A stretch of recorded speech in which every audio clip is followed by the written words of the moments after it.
Thank you. Thank you.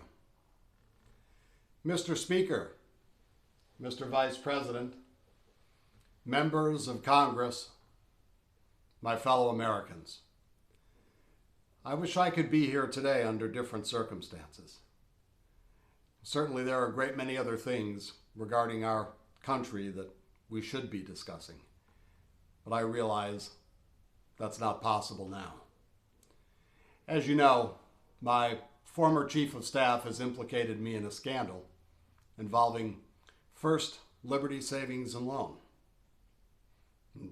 Once people start talking about a scandal, it's hard to talk about anything else. So let's talk about it.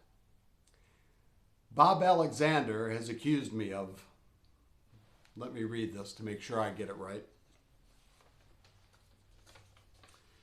illegally influencing regulators on behalf of campaign contributors, interfering with an ongoing Justice Department investigation, and violating federal election laws in the area of campaign finance.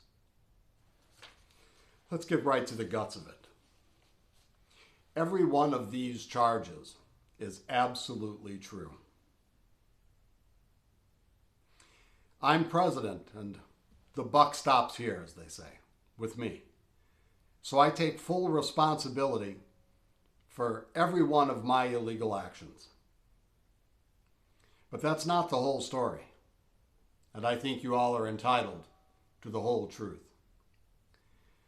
I have evidence here today with me that will prove, in the form of notes, memoranda, personal directives, that Bob Alexander was also involved in every one of these incidents, and in most cases, he in fact planned them as well. Now, allegations of wrongdoing have also been made against Vice President Nance. As this evidence will show, at no time and in no way was Vice President Nance ever involved in any of these affairs. Bob just made all that up. Vice President Nance is a good and decent public servant, and I would like to give him my personal apologies for any pain this may have caused him and his family.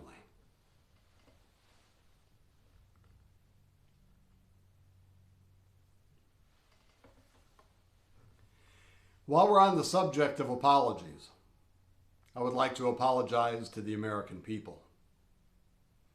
You see, I forgot.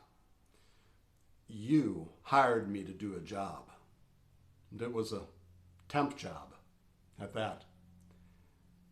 I forgot 250 million people were paying me to try and make their lives a little better, and I didn't live up to my part of the bargain.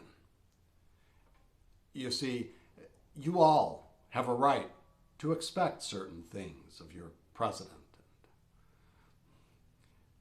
I ought to care more about you than I do about me.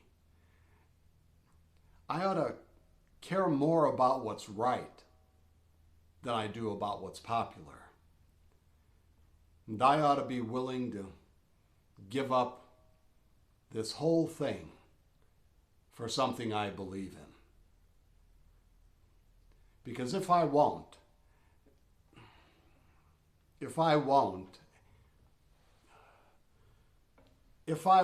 then maybe I don't belong here in the first place.